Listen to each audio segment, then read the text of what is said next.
Čo sa týka noviniek pre vás, možno sa k tým vrátim potom na konci, ale v zásade jedna z veľmi dôležitých možností alebo dôležitých vecí pre vás je, že sme otvorili nový komunikačný portál. Tento portál, alebo pracovný portál spolupráce, je to nový komunikačný kanál, cez ktorý môžeme spolupracovať. Doteraz sme pracovali tak, alebo pracovali ste tak, že ste cez webový formulár napísali scenár, potom ste mohli cez ďalší webový formulár dopísať nejaké dožiadania, ale zase väčšina takýchto dožiadaní alebo úprav prešla potom priamo cez e-maily, ktoré ste komunikovali priamo s kolegami. Naozaj tou praxou sa ukázalo, že je relatívne ťažké zachytiť myšlienky a vaše nápady, ktoré máte v hlavách pri písaní scenárov tak, aby sa odstránili šedé zóny, ktoré tam nejakým spôsobom vznikajú. A museli sme sa posnažiť nájsť riešenie, kde takéto šedé zóny budú mať minimálny priestor, alebo sme proste ten priestor, ktorý môže aj nemusí obsahovať nejaké nejasnosti, skrátili čo najviac. Stávalo sa nám totiž to, že scenár, ktorý prišiel k nám, bol naozaj na prvé prečítanie, aj na druhé, aj na tretie veľmi dobrý, takisto aj metodici pri jeho posudzovaní vychádzali z toho, že naozaj veľmi kvalitný, ale keď grafik sa snažil akokoľvek, ten výsledok bol proste neakceptovateľný alebo nie dosť vhodný na základe toho, čo bolo napísané a nedal sa to žiadnym iným spôsobom spraviť tak, aby sme sa dopracovali k niečomu, čo je pre nás dôležité. Alebo teda, aby ten výsledok mal teda tú hodnotu. Práve preto sme pripravili riešenie storyboardov, ktoré sú súčasťou komunikačného portálu. Čiže v rámci komunikačných zmien, ktoré tu máme, sú súčasťou práve tohto nového portálu spolupráce aj storyboardy. Takže poprosím ďalší. Čo na tomto portáli nájdete? Okrem toho, že tu budeme vyrábať storyboardy, nájdete tu aj všetky vaše dôležité informácie, ktoré doteraz bolo veľmi ťažké získať. Mali ste možnosť si požiadať o výpis zo scenárov, dostali ste ho, aj keď nie vždy úplne kompletný. Mali ste možnosť si pozrieť jednotlivé dožiadania, ktoré ste dostali, ale znova nebolo to všetko na jednom mieste. Takže tento komunikačný on sa pôvodne nazýval kolaboračný, ale na vaše naliehanie sme ho zmenili, teda jeho názov na portál spolupráce. Takže nájdete tu všetky svoje scenáre, tak ako ste nám ich poslali. Či sú zamietnuté, či sú schválené, či sú vo výrobe. V každom prípade každý z tých svojich scenárov tu nájdete v plnom znení, tak ako ste ho zapísali do toho vašeho, alebo do toho webového formulára, čiže dostanete sa ku všetkému tomu, čo ste nám poslali. Nájdete tu aj aktuálne dokumenty, ktoré v rámci projektu sú platné vždy, alebo tým, že ste zamestnancami Centra vedecko-technických informácií, aj keď iba na čiastočný úväzok, máte povinnosť sa riadiť napríklad platným pracovným poriadkom a podobnými záležitostiami. My sme vám museli posielať mailom, teraz ich máte v tomto portáli automaticky. Takisto budeme sa snažiť všetky formality a všetky náležitosti do tohto portálu umiestňovať tak, aby ste mali možnosť sa k ním dostať vždy vtedy, keď potrebujete čo najjednoduchším spôsobom. Takisto máte možnosť, alebo budete mať možnosť cez tento portál s nami komunikovať. Otvoríme tam niekoľko diskusí, skúsme tam nájsť priestor na to, aby sme sa dopracovali naozaj k dostatočnej komunikácii, tak, aby ste neboli odkázaní na odpovede od kolegov a kolegyň, ktoré nevždy sú oprávnené na niektoré z týchto informácií odpovedať. Takisto tu nájdete všetky svoje hotové digitálne vzdelávacie objekty, to znamená tie, ktoré sú hotové, nájdete tu a budete si ich môcť pozrieť. No ale to, čo je teraz, alebo predmetom dňa, je tu priestor na to, aby ste si vytvorili vlastný storyboard k scenárom, ktoré sú vytvorené. Poprosím ďalší slajd. Veľmi zjednodušene, o čo vlastne ide. Čo je to storyboard? Veľmi zjednodušene, samozrejme, nájdete tam aj metodický návod, čo to storyboard je, akým spôsobom ho vypracovať, aké veci dodržiavať, alebo aké pohľady dodržiavať. Ale veľmi zjednodušene. Storyboard je v podstate zoznam obrazoviek, ktoré reprezentujú to, čo máte vy vo svojej hlave, to, čo ste napísali do scenára. Čiže ak ste v scenári napísali, že teraz preženiem, zjednoduším, chcel by som 8-smerovku, ktorá bude obsahovať 5 slov, tak je na vás si nahodiť obrazovku s 8-smerovkou, povedať, tu má byť toto, tu má byť toto, tu má byť toto. Máte možnosť si tieto obrazovky vybrať z katalógu, ktorý vám tiež potom ukážeme. Na čo sme vlastne tento storyboard, alebo na čo sme toto prostredie storyboardové vytvorili, na aký dôvod? Je to práve preto, aby sme odstránili šedé zóny, ktoré sa veľmi ťažkým a náročne, hlavne z pohľadu času, náročným spôsobom odstraňovali. Kolegyňa určite potvrdí, že tá komunikácia býva niekedy veľmi komplikovaná. Na to, aby sme odstránili práve tie nedorozumenia, sme museli niekedy komunikovať viackrát. Kým sme sa zjednotili, kým sme to všetko pochopili a znova nie je možnosť zabezpečiť, aby to, čo vzniklo, alebo to porozumenie, ktoré vzniklo medzi vami a metodikom, ktorý pripravoval váš scenár do produkcie, sa naozaj preniesie aj k tomu grafikovi, ktorý naozaj má veľmi málo času na to, aby vygeneroval takýto digitálny vzdialovací objekt. Práve preto sme pripravili vyše 300 obrazoviek. Každá obrazovka je jeden typ aktivity a v rámci týchto aktivít máte možnosť si vypracovať alebo vyskladať ten váš storyboard podľa vlastnej predstavy. Našou predstavou je, tie katalógy jednotlivých obrazoviek sa dajú vytlačiť, môžete si ich vytlačiť večer v posteli alebo medzi hodinami, keď máte voľnú hodinu, máte možnosť si ho prelistovať, vyskladať si, presne tak, ako keď máte objednávací katalóg na oblečenie alebo na niečo podobného, vypíšete si, čo by ste tak asi chceli a potom večer, alebo teda zase po škole v počítačovej učebni máte možnosť nahodiť tieto jednotlivé obrazovky do storyboardu, doplníte k ním detaily, napíšete cieľ samotného projektu a je to vybavené. Akým spôsobom sa vás to dotkne? Pôvodný spôsob výroby digitálnych vzdialovacích objektov aj postup samotného projektu nebol úplne ideálny v pohľade časového alebo dodržiavania časového harmonogramu. Takže mnoho z vecí, ktoré boli už aj spracované, alebo teda prešli nejakou výrobným procesom, prípadne aj vy už máte vykázané a dokončené, a budeme musieť znova otvoriť a dopracovať tam tie storyboardy. Čiže naozaj teraz zase preženiem, alebo mnoho z tých vecí je už naozaj hotových a tie otvárať nebudeme. Ale veľmi zjednodušene, všetky vaše zazmluvnené scenáre budú potrebovať storyboard. Toto je taká zjednodušené stanovisko, ale pripravte sa na to. Skoro každý z vašich zazmluvnených scenárov bude potrebovať storyboard. Samozrejme, je tu otázka, či to náročné je, takže skúsim vám to ukázať, ako to funguje.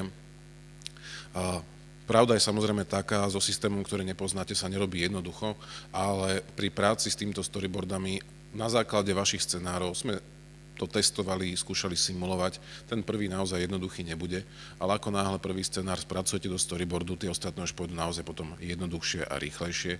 A myslíme si, že to až taký veľký náklad alebo taký nárok nebude. Rozhodne to bude jednoduchšie ako napísanie samotného scenára. Tam tá práca bola rozhodne komplikovanejšia a rozhodne náročnejšia. Dobre, poprosím ďalej. Teraz to pôjde po jednotlivých riadkoch. Prvý krok pri písaní storyboardu je, aby ste si znova prečítali svoj pôvodný scenár. Je to už niekedy dlho, naozaj prvé scenáre sme zazmluvňovali možno pred koľkatými mesiacmi.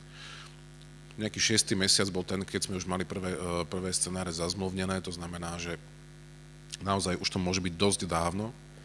V ďalšom kroku potom na základe tohto scenára, ktorý ste nám zaslali, si vyberiete z katalógu, má teraz 304 záznamov, 304 rôznych funkčných aktivít. Vyberiete si obrazovky, ktoré reprezentujú to, čo chcete v rámci tohto vašeho scenára realizovať. Čiže akú aktivitu tam chcete mať, vytvoríte. Tu sa na chvíľku zastavím, poviem toľko, že vaše scenáre sú výborné v tom, že každý z nich má potenciál, a preto aj boli schválené, má potenciál naučiť našich žiakov to, čo je v cieľoch v rámci štátneho vzdelávacieho programu. Každý z nich má potenciál motivovať tohoto žiaka. Na druhej strane, nikto z vás nie je scenárista, či už animovaných filmov, alebo akéhokoľvek podobného média, a preto sa snažíme túto rolu nejakým spôsobom zjednodušiť. Preto máte tieto aktivity k dispozícii, aby ste si na základe nich, alebo do ich štruktúry mohli preniesť alebo preprogramovať my to spravíme samozrejme za vás, ale tou projekciou máte možnosť preniesť vaše idei práve do takýchto hotových funkčných záležitostí. Nemusíte teda rozmýšľať nad tým, ako to spraviť, len si vyberiete jednu z možností, ktorá najviacej vyhovuje tomu, čo chcete, aby sa v danom scenári stalo. Vyberiete si ju, zapíšte tam jednotlivé hodnoty, ktoré už aj tak máte napísané v scenároch a odošlete na kontrolu. Poprosím ďalší. Čiže na portáli si zostavíte storyboard, ukážeme vám postup, je to relatívne jednoduché. Každý jeden riadok v rámci takéhoto storyboardu je jedna obrazovka. Pre každý jeden scenár, ktorý je schválený a je v produkcii, sme vytvorili jeden prázdny storyboard, ktorý obsahuje jeden prázdny záznam. Môžete ho nechať, to môže byť taký úvodný, v ktorom môžete napísať nejaké základné úvodné informácie, môžete pridať potom ďalšie obrazovky, alebo môžete túto prvú obrazovku zmeniť. Na tej simulácii, ktorú za chvíľku pustíme, je to relatívne jednoduché. Poprosím ďalej. Ak máte už zostavený takýto storyboard, znova v pôvodnom scenári máte napísané ciele.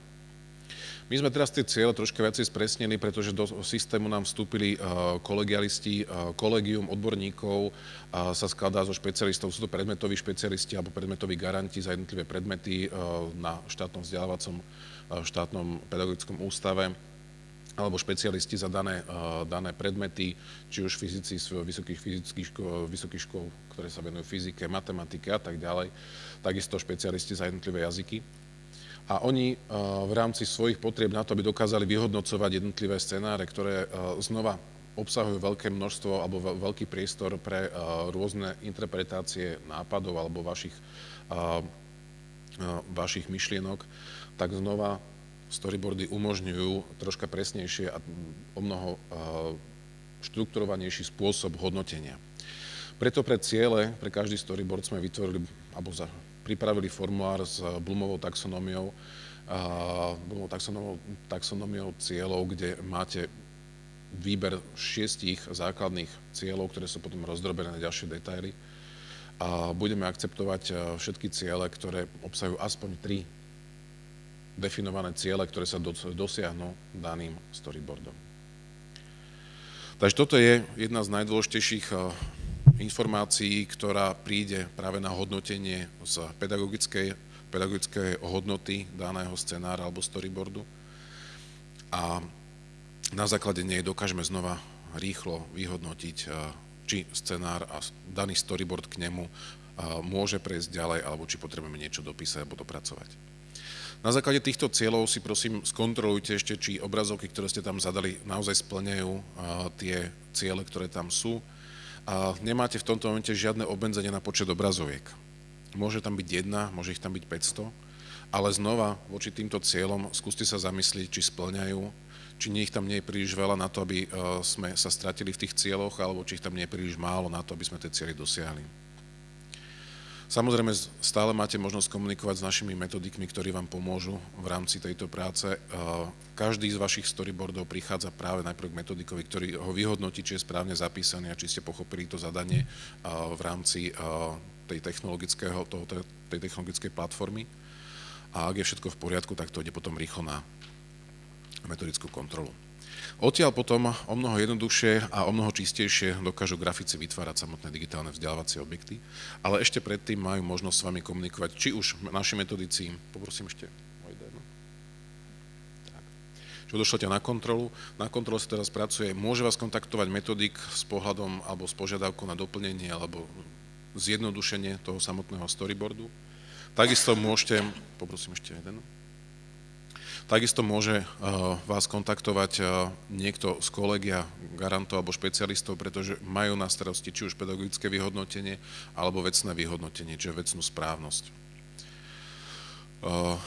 Nepredpokladáme nejaké zásadné zmeny alebo nejakú zásadnú prácu alebo pracnosť v tomto prostredí.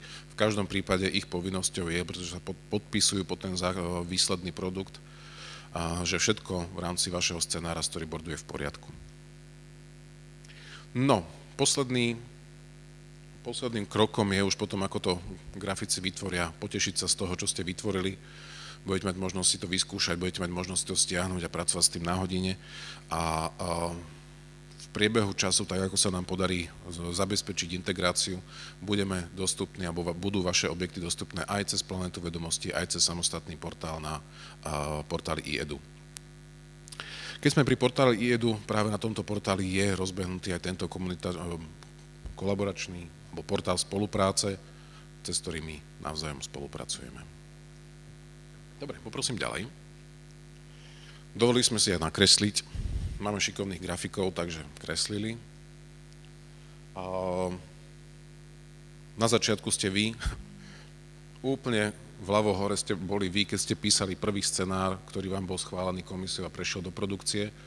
Na základe toho, že prešiel do produkcie, vám bola vytvorená pracovná zmluva, alebo tá pracovná zmluva na vás len čaká. A my sme po istom období, keď sme prechádzali zmenou organizačnou, tak sme chvíľku nezazmluvňovali a teraz sú zmluvy už v plnom prúde, takže pokiaľ ste ešte nedostali zmluvu a už ste v tom stave, že si od vás vyžiadali osobné údaje, tak očakávajte nástup naozaj čoskoro. No a na základe tohto zazmluvneného scenára prichádza priestor, v ktorom zabalíte do storyboardu tie jednotlivé obrazovky, jednotlivé aktivity, ktoré v rámci scenára majú byť. Tie prechádzajú potom k našim kolegom, najprv metodikovi, ktorý skontroluje správnosť zápisu alebo kompletnosť zápisu, ktorý tam je, potom k členovi kolegia, ktorý ho skontroluje po vecnej a členovi kolegia, ktorý to skontroluje po stránke pedagogickej správnosti alebo pedagogickej hodnoty. Ak vás dožiadajú nejaké drobnosti, dopíšte, ak nie, automaticky to prechádza ďalej. Čo je výhoda, vidíte stavy. To znamená, že všetky vaše storyboardy, ktoré odošlete na kontrolu, máte možnosť v reálnom čase sledovať, v akom stave sú.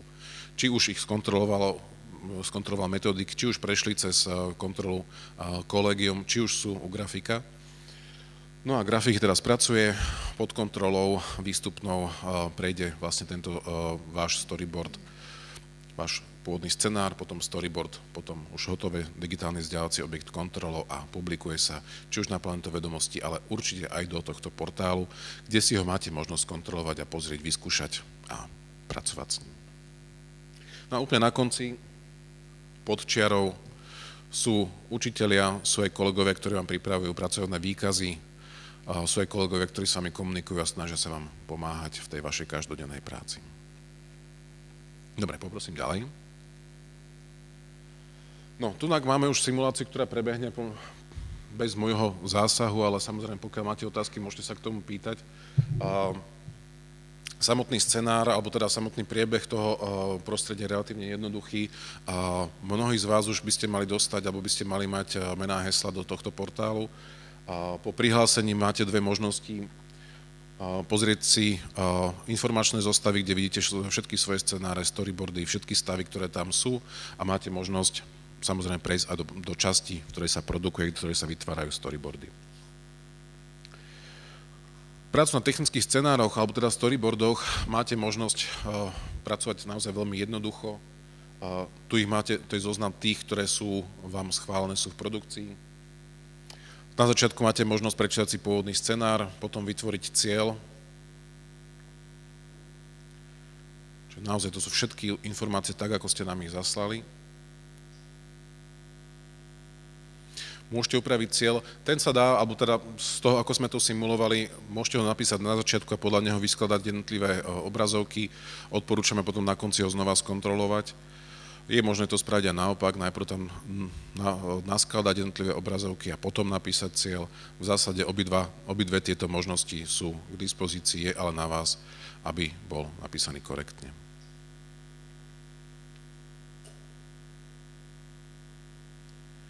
Dúfam, že nepríde zle teraz. Dobre. Môže byť. Toto je ten katalóg, alebo dlho zmieňovaný katalóg jednotlivých obrazoviek. Je možné, alebo urobili sme ho tak, že katalóg sa dá vytlačiť, tak aby ste ho mali pri sebe, ale zároveň v rámci tohto katalógu máte možnosť si otvoriť obrazovku, alebo teda náhľad, ako vyzerá. Ale zároveň máte možnosť otvoriť jeho funkčnú špecifikáciu. To znamená, že môžete si ho naživo otvoriť a vyskúšať, aká tá funkcionalita je. Čiže ak nad niečím rozmýšľate a vybrali ste si ho, máte možnosť to vyskúšať. To v normálnom, klasickom objednávkom katalógu nespravíte, nemôžete si to obliecť niečo a vyskúšať tu áno. Čiže ak si niečo vyberiete alebo nejakú konkrétnu obrazovku vyberiete, môžete si ju naozaj reálne vyskúšať, čo robí, akým spôsobom funguje a ju potom si vybrať a pracovať s ňou. Takto sa zadávajú jednotlivé kódy tých objednaných obrazoviek alebo toho, čo ste si vybrali z vašeho katalógu. Pomocou tých dvoch malých tlačítok dole pridávate a ukladáte to, čo ste vybrali. Pre kontrolu tam máte aj názov tej samotnej aktivity alebo funkcionality, ktorú máte k dispozícii. Keby sa vám náhodou stalo, že niečo tam pridáte navyše, máte možnosť zmazať riadok. Pozor, ak ho zmažete, už ho nikdy nenájdete, čiže obnoviť sa nedá. Zároveň máte aj v prvom stĺpčeku možnosť zmeniť poradie. Čiže keby sa náhodou stalo, že toto sa mi hodí skôr alebo neskôr, máte možnosť ich poprehadzovať. Pre každú obrazovku, ktorú ste vybrali, je potrebné definovať obsah. Znova v rámci toho odstraňovania tých šedých zón. Vpravo vidíte obrazovku, dole máte aj linku k nej, aby ste si ho mohli vyskúšať. A vľavo máte jednotlivé polia, ktoré sa v nej nachádzajú na vypísanie. Vždy na začiatku je samozrejme nejaký cieľ, že na čo tá obrazovka tam vlastne je. No, tu už sme sa dostali k prílohám. Ale to, čo vidíte vľavo, nadpis, jednotlivé objekty, ktoré tam sú, máte možnosť ich popísať, nejakým spôsobom ich teda definovať. Túto informáciu potom grafik použije. Samozrejme máte možnosť nahrať nejakú prílohu, čiže to diagram, nejaká schéma, nejaký vzorec alebo niečo podobného, čo sa nedá napísať priamo do formulárového políčka. Máte možnosť takýto objekt nahrať. To znamená, priamo k tomu konkrétnemu objektu máte možnosť ho nahrať.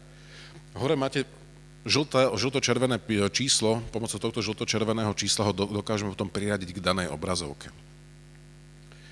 Do nadpisu prosím potom napísať to číslo a tým pádom grafik bude vedieť priradiť tento objekt k danej obrazovke. No, teraz ju ukladám. Máte tu potvrdenie o tom, že to naozaj prebehlo. A keď ste spokojní s takto vytvoreným storyboardom, ktorý sme teraz spravili za pár sekúnd, samozrejme, že to trvá dlhšie v reáli, tak ho môžete zaslať na kontrolu. Zo zoznamu prác vám zmizne, ale z tých všeobecných prehľadov alebo tých informačných prehľadov, tak tam ho budete mať v stave na kontrole a budete mať možnosť vidieť, čo sa s ním vlastne reálne deje.